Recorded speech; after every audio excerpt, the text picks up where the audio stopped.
Bonjour et bienvenue sur cette chaîne. Nous partageons les conférences et livres de Neville Goddard. Cette conférence est intitulée « L'esprit de vérité ». Elle a été enregistrée le 10 juillet 1968. Quand je parle de Jésus ou de tout autre personnage de l'Écriture, je parle d'une personnification d'un principe, pas d'une personne comme vous êtes ou je suis. La Bible enregistre la vision et ne fait aucune référence à des personnes ou à des événements qui se sont produits sur Terre. Malheureusement, l'homme a pris à tort les personnifications dont on parle pour des personnes. Le véhicule qui a transmis l'instruction pour l'instruction, et le premier sens brut pour le sens ultime prévu. Il est difficile de discuter d'un principe sans le personnifier et lui donner des mots pour parler. C'est ce que les évangélistes ont fait. Mais voir Jésus comme un personnage historique, c'est voir la vérité tempérée à la faiblesse de l'âme humaine, incapable de supporter la forte lumière de la révélation. Dans la toute première scène de Hamlet, Shakespeare personnifie le matin comme « morne, vêtu d'un manteau roux, marche sur la rosée de votre haute colline vers l'est ». Ici Shakespeare a donné les pieds du matin, et vêtu de roux il marche sur la rosée sur la colline orientale. Je l'aime. Shakespeare était un maître de la langue anglaise. Comme Blake, il avait une imagination enflammée et personnifiait tout. Blake nous dit, les villes, les montagnes, les vallées, les rivières, tous sont humains. Lorsque vous entrez dans leur sein, vous entrez dans le ciel et la terre, tout comme vous entrez dans votre propre ciel et terre. Et tout ce que vous voyez, bien qu'il apparaisse à l'extérieur, c'est à l'intérieur, dans votre imagination dont ce monde de mortalité n'est qu'une ombre. Les évangélistes n'ont pas écrit l'histoire, mais la théologie, en racontant leurs propres expériences de Dieu sous une forme dramatique. Ils racontèrent que Jésus se tenait devant Pilate, qui l'interrogeait en disant « Tu es donc roi ?» Ce à quoi Jésus répondit « Vous dites que je suis. Pour cela je suis né. Pour cela, je suis venu au monde pour témoigner de la vérité. Tous ceux qui sont de la vérité entendent mes paroles. » Puis il poursuit en expliquant que ceux qui acceptent cette vérité la trouveront en conflit avec les traditions des hommes, dont les concepts de Dieu ne sont pas basés sur l'expérience, mais sur ce qu'ils croient que Dieu est. Des hommes sans vision enseignent la théologie de la parole. En raison de leur autorité dans l'Église, les gens acceptent comme un fait les déclarations d'éminents théologiens concernant le grand mystère du Christ. Mais, ayant été jeté dans le rôle central du mystère chrétien, ayant joué tout le drame du début à la fin, je vous dis que leur enseignement est très éloigné des faits, et n'a rien à voir avec le mystère chrétien. Je me souviens qu'il y a peut-être 15 ans, à New York, un ami m'a invité au Bohemian Club de l'université Harvard pour rencontrer l'un des plus grands métaphysiciens du monde. Interrogeant mon éducation, et apprenant de moi que j'enseigne les Écritures à partir d'une révélation qui vient de l'intérieur, il m'a tourné le dos de la manière la plus insolente. À moins que je n'aie une étiquette donnée par un groupe d'hommes reconnus pour étayer ma demande, il n'aurait rien à voir avec moi. Eh bien, le monsieur est parti de ce monde, tout comme mon ami qui me l'a présenté. La mort, cependant, les amènera à modifier ou à changer radicalement les idées qu'ils ont défendues pendant leur séjour ici. Les métaphysiciens ont essayé de composer une philosophie de vie réalisable qui n'a rien à voir avec les Écritures, qui est une vision à 100%. Et quand je parle de vision, je personnifie l'ultime vérité, pour cela je suis né. Dans son évangile, Jean nous dit, vous êtes d'en bas et je suis d'en haut. Tu es de ce monde, je ne suis pas de ce monde. Jean ne dit pas qu'il est un être surnaturel venu d'un monde entièrement différent, mais que ses expériences n'ont pas eu lieu ici. En parcourant la terre en tant qu'homme, la vérité se dévoile de l'intérieur. Personnifiée comme le Seigneur Jésus-Christ, la vérité s'est révélée en moi, non pas comme un autre, mais comme moi-même.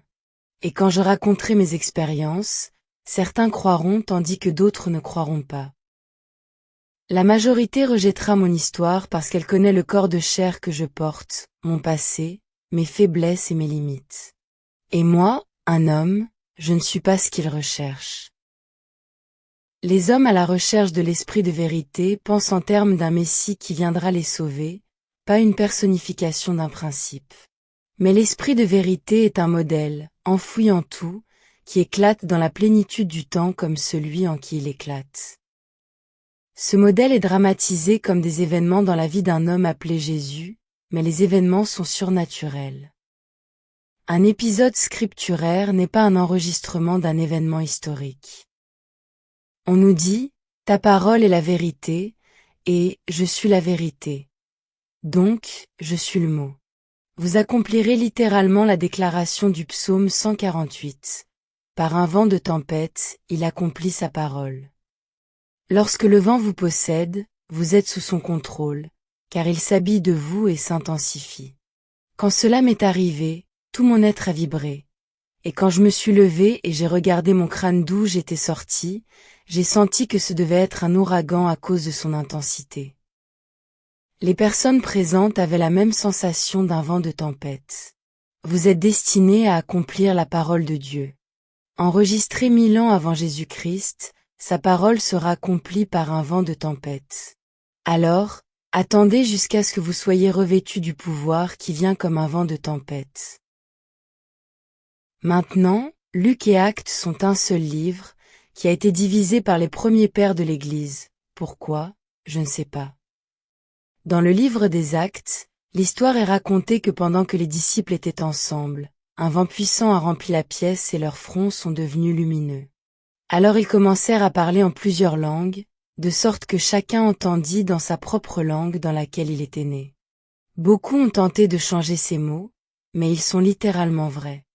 Je sais, car je parle par expérience. L'esprit de vérité est personnifié, car vous êtes une personne tout comme moi. Je vous demande de mettre pleinement votre espérance dans la grâce qui vous vient à la révélation de ce principe en vous, appelé Jésus-Christ. Ne faites aucune image mentale de Jésus, car il est un modèle logé dans chaque homme, qui éclate dans la plénitude du temps. Et quand cela arrivera, vous saurez que vous êtes Dieu, une connaissance que vous n'oublierez jamais. Et à partir de ce jour, ce que vous accomplirez dans ce monde ne signifiera plus rien. Depuis que le schéma s'est réalisé en moi, je ne m'intéresse plus au monde des hommes. Chaque nuit, je m'endors en pensant aux 4 grands actes de Dieu, jamais à ce que le jour a apporté ici dans le monde de César. Quand j'entends de bonnes nouvelles d'amis, je me réjouis, je fais preuve d'empathie et de bonheur pour eux. Rappelez-vous, l'esprit de vérité n'est pas quelque chose qui vient de l'extérieur, mais de l'intérieur. On vous dit, j'enverrai l'esprit de vérité de la part de mon Père qui vous rappellera toutes choses.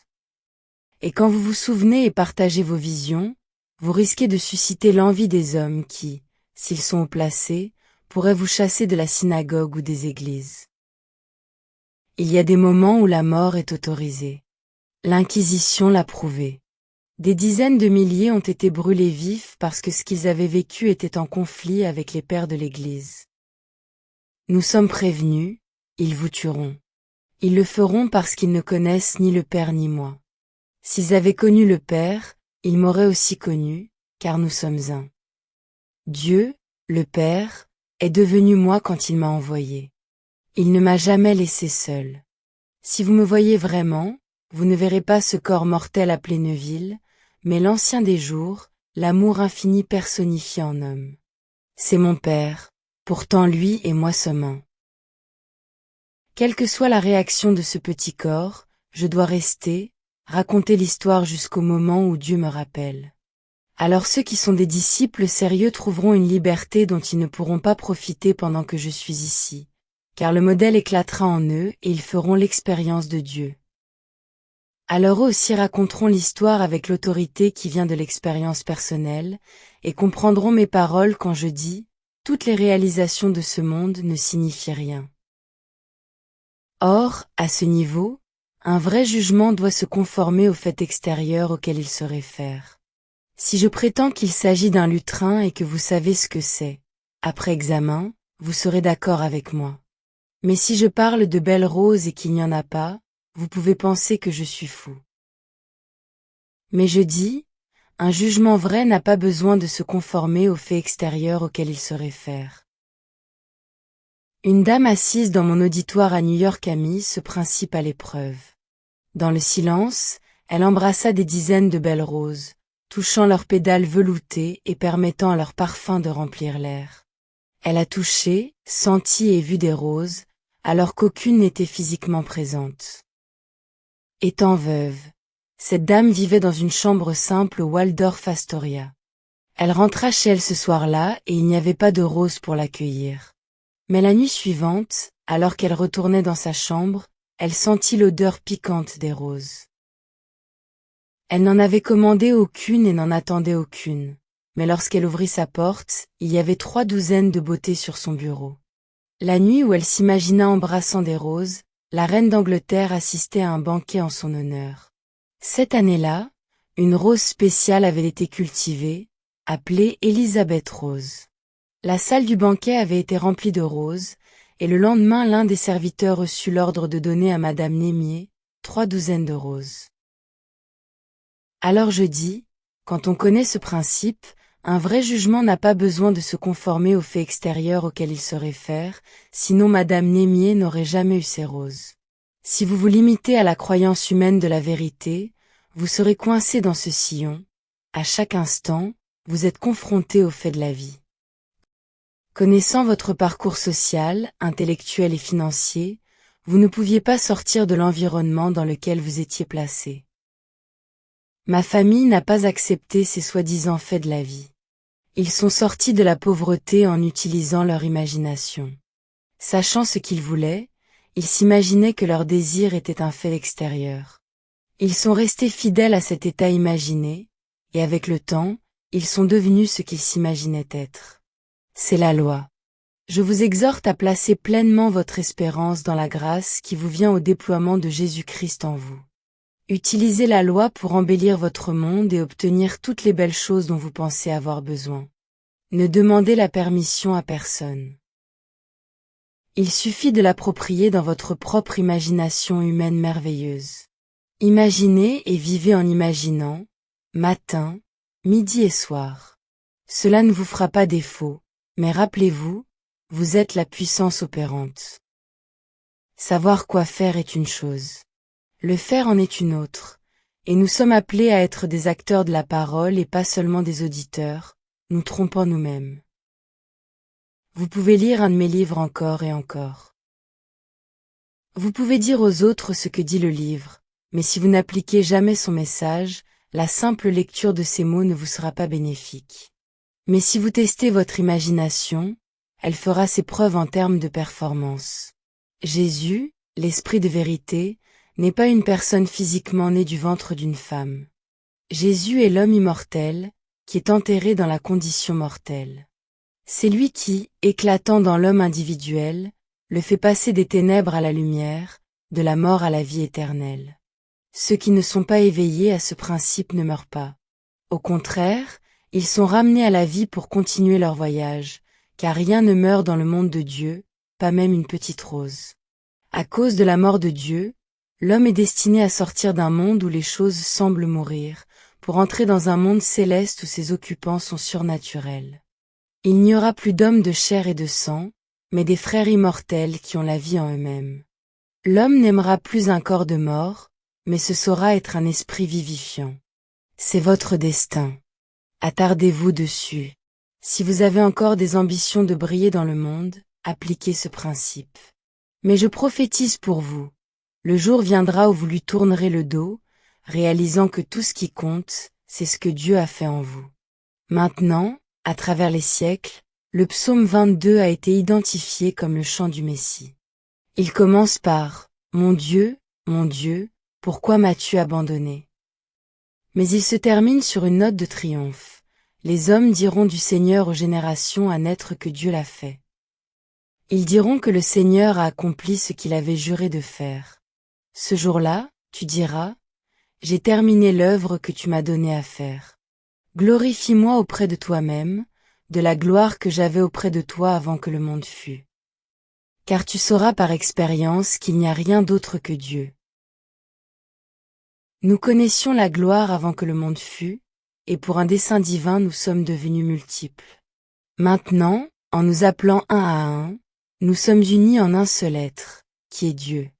Et ces fournaises d'affliction se transformeront en fleuves de joie. L'esprit de vérité et le plan de salut de Dieu enfoui en vous. Dans la plénitude du temps, ce plan éclatera et l'histoire de Jésus-Christ deviendra votre histoire. J'espère que votre histoire commencera cette nuit. Entrons maintenant dans le silence.